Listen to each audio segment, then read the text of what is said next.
ഇനി ഞങ്ങൾക്ക് ഇതിൽ ഭരണപരമായ ചില കാര്യങ്ങളോട് ചെയ്യേണ്ടതായിട്ടുണ്ട്.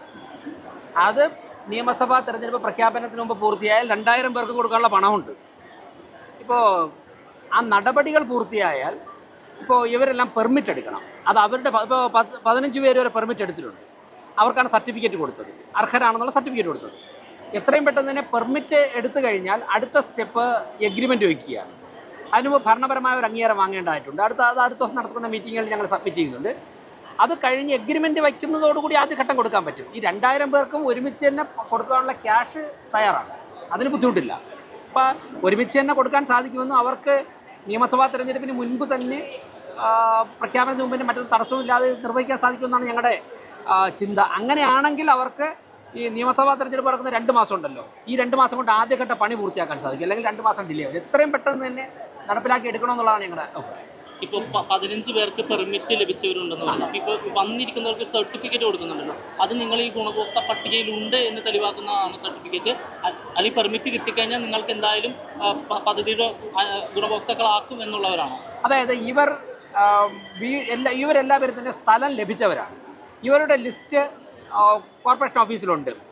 അപ്പോൾ അവർക്ക് അവരുടെ ഗുണഭോക്താക്കളാക്കി തിരഞ്ഞെടുത്തിരിക്കുന്നു എന്നുള്ള ഞങ്ങൾ PMBOY പദ്ധതി പ്രഖ്യാപിച്ചല്ലോ, അതുമായി ബന്ധപ്പെട്ട് കൊടുത്തൊരു സർട്ടിഫിക്കറ്റാണ്. അപ്പോൾ ഭരണപരമായിട്ടുള്ള ചില അംഗീകാരങ്ങളോട് ലഭിക്കുന്നതോടുകൂടി എഗ്രിമെൻറ്റ് വയ്ക്കാൻ വരുന്ന സമയത്ത് അവർക്ക് സർട്ടിഫിക്കറ്റായിട്ട് വന്നാൽ മതി. അവർക്ക് ലിസ്റ്റിലുള്ളവരാണ് എഗ്രിമെൻറ്റ് വയ്ക്കാൻ സാധിക്കും. ഞങ്ങൾ രാഷ്ട്രീയമായി പരമാവധി ഇടപെടലുകൾ കിട്ടുന്ന വേദികളിലും മന്ത്രിമാരെ കാണുമ്പോഴൊക്കെ തന്നെ രേഖാമൂലം അല്ലാതെ ഞങ്ങൾ ആവശ്യപ്പെടുന്നുണ്ട്. ഞങ്ങളൊക്കെ തന്നെ ഈ നിൽക്കുന്ന കോർപ്പറേഷനിലെ 50 കൗൺസിലർമാരും ബഹുമാനപ്പെട്ട കേന്ദ്ര നഗരവികസന വകുപ്പ് മന്ത്രി ശ്രീ മനോഹർലാൽ ഖട്ടാർജിയുമായിട്ട് 2 മണിക്കൂർ ഞങ്ങൾ ഡൽഹിയിലുണ്ടായിരുന്നു. ആ സമയം ഞങ്ങളൊക്കെ തന്നെ അദ്ദേഹത്തോട് ആവശ്യപ്പെട്ട് സംസ്ഥാന സർക്കാരിനോട് ഇക്കാര്യം ചെയ്യണമെന്ന് കേന്ദ്രത്തിൽ നിന്ന് ആവശ്യപ്പെട്ടു. അപ്പോൾ അദ്ദേഹം പറഞ്ഞത് പലതവണയും സംസ്ഥാന സർക്കാരിനോട് ആവശ്യപ്പെട്ടു, സാധിച്ചില്ല. ഇനി നിങ്ങൾ പോയി നിങ്ങളുടെ രീതിയിൽ ശ്രമിച്ചു നോക്കൂ. ഞങ്ങൾ പരമാവധി ശ്രമിക്കുന്നുണ്ട്. പക്ഷേ സംസ്ഥാന സർക്കാർ കേന്ദ്രം പ്രഖ്യാപിച്ച ഒരു പദ്ധതിയിൽ ഒപ്പിടാൻ വേണ്ടി ഞങ്ങൾ തയ്യാറില്ലെന്ന് പിടിവാശി നടത്തുന്നതിലൂടെ ലക്ഷക്കണക്കിന് വരുന്ന സാധാരണക്കാർക്കാണ് വീട് വയ്ക്കുവാനുള്ള അവകാശവും അവസരവും നിഷേധിക്കപ്പെടുന്നത്. പലരും മരണപ്പെട്ടു പോയി. ഇപ്പോൾ ഞാൻ ചോദിച്ചപ്പോൾ തന്നെ നിങ്ങൾ കണ്ടില്ലേ എത്ര പാവപ്പെട്ട ആൾക്കാരെ കൈ ഉയർത്തിയത്. ഇവരൊക്കെ തന്നെ 2, 3, 4 തവണ കഴിഞ്ഞ 2 മാസത്തിനുൾപ്പെടെ മേയറുടെ ചേംബറിലേക്ക് കടന്നു വന്നവരാണ്. അപ്പോൾ ഞങ്ങൾ പരിശോധിച്ചപ്പോൾ കേന്ദ്ര സർക്കാരിൻ്റെ ഇതിനുള്ള വിഹിതം മാറ്റി വെച്ചിട്ടുണ്ട്, പണമുണ്ട്. സംസ്ഥാന സർക്കാരിൻ്റെ കയ്യിൽ ഇതിനുള്ള വിഹിതം മാറ്റി വെച്ചിട്ടുണ്ട്, അവിടെയും പൈസ ഉണ്ട്. കോർപ്പറേഷൻ അക്കൗണ്ടിൽ നോക്കുമ്പോഴേക്ക് ഇതിനുള്ള വിഹിതം മാറ്റി വെച്ചിട്ടുണ്ട്. മാത്രമല്ല ഞങ്ങൾ പ്രഖ്യാപിക്കുന്ന എല്ലാ ബഡ്ജറ്റിലും ഭവന പദ്ധതിക്ക് ഇത്ര ശതമാനം പൈസ മാറ്റി വയ്ക്കണമെന്നുള്ളത് മാൻഡേറ്ററിയാണ്. ഞങ്ങളത് മാറ്റി വെച്ചിട്ടുണ്ട്. പക്ഷേ ഞങ്ങൾക്ക് കൊടുക്കാൻ സാധിക്കുന്നില്ല. അപ്പോൾ എന്ത് ചെയ്യും? ഈ പൈസ ലാപ്സായി പോകും. ജനങ്ങളെന്താ ചെയ്യുന്നത്? കടവരാന്തയിൽ ഉറങ്ങും. അവരുടെ മക്കളെ തെരുവ് നായ്ക്കൾ കടിക്കുകയും മറ്റ് ആക്രമണങ്ങൾ നേരിടുകയും ചെയ്യും. അപ്പം ഞങ്ങളൊക്കെ തന്നെ ഈ നഗരത്തിന് ഭരണത്തിന് നേതൃത്വം കൊടുക്കുമ്പോൾ, ഞങ്ങൾ രാത്രികാലങ്ങൾ യാത്ര ചെയ്യുമ്പോൾ ഞങ്ങളുടെ കുട്ടികളെ പോലുള്ള ഞങ്ങളുടെ മാതാപിതാക്കളെ പോലുള്ള ആൾക്കാർ അവർക്ക് അർഹതപ്പെട്ട പണം ഗവൺമെൻറ്റിൻ്റെ കയ്യിൽ ഉണ്ടായിട്ടും അവർ കടവരാന്തയിൽ ഉറങ്ങുമ്പോഴേക്കും ഞങ്ങൾക്ക് അതിൻ്റെ വേദനയുണ്ട്. തീർച്ചയായും ഞങ്ങൾ അതിൻ്റെ നടപടികൾ സ്വീകരിക്കും. ബഡ്ജറ്റിൽ അവർ ഇത്രയും കാലം ഈ സംസ്ഥാനമൊക്കെ ഭരിച്ചിട്ട് ഒരു ബഡ്ജറ്റിലെ പ്രഖ്യാപനം എങ്ങനെയാണെന്ന് നമുക്കറിയില്ലേ. ഏതെങ്കിലും ഒരു പദ്ധതിക്ക് പ്രഖ്യാപിക്കുന്ന മുഴുവൻ തുകയും അപ്പം തന്നെ വകയിരുത്തി കഴിഞ്ഞാൽ നമ്മുടെ പ്ലാൻ ഫണ്ടും എല്ലാം ആ ഒരു പദ്ധതിയിലേ നടപ്പിലാക്കാൻ സാധിക്കുള്ളൂ. അപ്പോൾ ഒരു പദ്ധതിക്ക് ആദ്യ ഘട്ടത്തിൽ നമ്മൾ ഒരു തുക വകയിരുത്തും. അതിനുശേഷം പദ്ധതിയുടെ പുരോഗതി അനുസരിച്ചിട്ട് ഇപ്പോൾ ഈ 2000 പേർക്കും അവർക്ക് ആകെ കൊടുക്കാൻ ഉദ്ദേശിക്കുന്ന തുക ഒറ്റഘട്ടമായിട്ട് ആദ്യമല്ലല്ലോ കൊടുക്കുന്നത്. അങ്ങനെയല്ലല്ലോ ഗവൺമെൻറ് പദ്ധതി നടപ്പിലാക്കുന്നത്. ആദ്യഘട്ടവും 2ാം ഘട്ടവും കൊടുക്കാൻ വേണ്ടിയുള്ള പണം ഞങ്ങളുടെ കയ്യിൽ ഇപ്പോൾ ഉണ്ട്. അത് കഴിയുമ്പോഴേക്കും ആ പ്രവൃത്തി പൂർത്തിയാക്കുന്നതനുസരിച്ച് അടുത്ത പണം കിട്ടുവാനുള്ള മാർഗ്ഗങ്ങൾ വരുന്നുണ്ട്. അതിൻ്റെ ഒരു മാർഗ്ഗം നിങ്ങൾക്ക് അടുത്ത ദിവസം തന്നെ ചർച്ച ചെയ്യേണ്ടി വരും. കോർപ്പറേഷൻ്റെ കയ്യിലിരിക്കുന്ന ഒരു 10-200-300 കെട്ടിടങ്ങളുണ്ട്. അതൊക്കെ 40-50 വർഷം കൊണ്ട് 500 രൂപ വാടക 250 രൂപ വാടകയ്ക്കാണ് നടത്തിക്കൊണ്ടിരിക്കുന്നത്. അതൊക്കെ ഈ മാർച്ച് മാസത്തിൽ ഒഴിയുമ്പോഴേക്കും ലക്ഷക്കണക്കിന് രൂപ അഡീഷണൽ കോർപ്പറേഷൻ്റെ ഖജനാവിലേക്ക് വരും. അപ്പോൾ ഞങ്ങൾക്ക് അടുത്ത ഘട്ടമുള്ള അപ്പോൾ CPMമാർക്ക് അല്ലെങ്കിൽ ചോദിക്കുന്നവർക്ക് ഇത് ചോദിക്കാനുള്ള സമയമൊന്നും കിട്ടില്ല.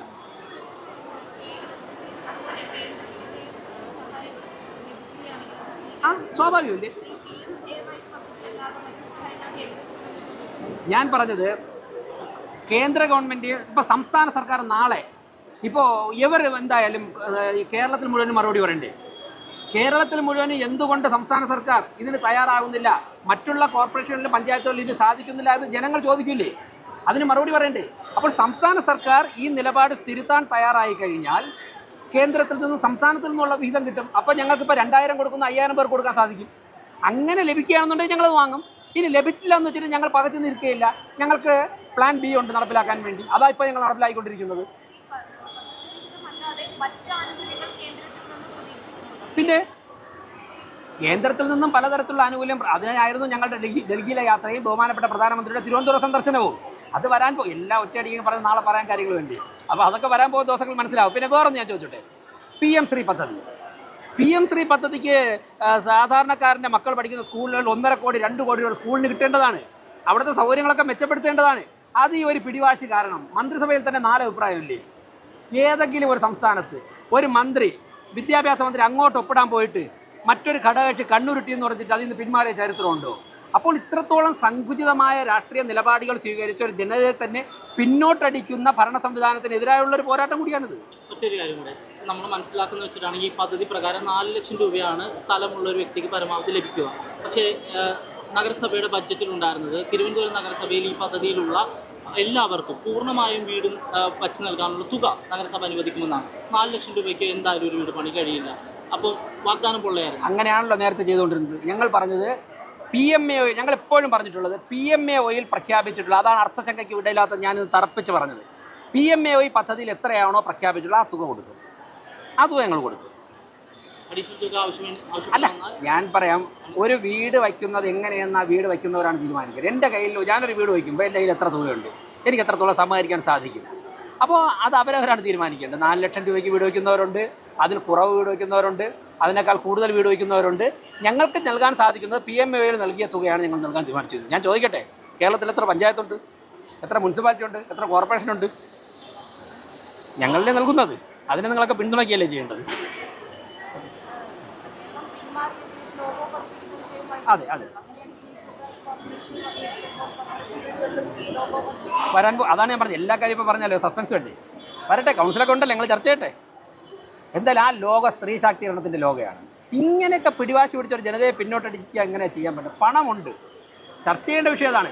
സംസ്ഥാന സർക്കാരിൻ്റെയും കേന്ദ്ര സർക്കാരിൻ്റെയും പഞ്ചായത്തുകളുടെയും പൈസ ഉണ്ട്, ജനങ്ങളുടെ കയ്യിൽ വസ്തുവുണ്ട്, അവർക്ക് വീട് ആവശ്യമുണ്ട്. പക്ഷേ ഒരു പൊളിറ്റിക്കൽ ഡിസിഷൻ എടുക്കാൻ താമസിക്കുന്നതിൽ 6-7 വർഷം കൊണ്ട് ജനങ്ങൾ ഇങ്ങനെ പാവങ്ങൾ നടക്കുകയില്ലേ? അതിന് ഞങ്ങളൊരു പരിഹാരം കണ്ടെത്തണം. ഇതാണ് തിരുവനന്തപുരം കോർപ്പറേഷൻ ഭരണസമിതിയുടെ നയം. Okay, thank you.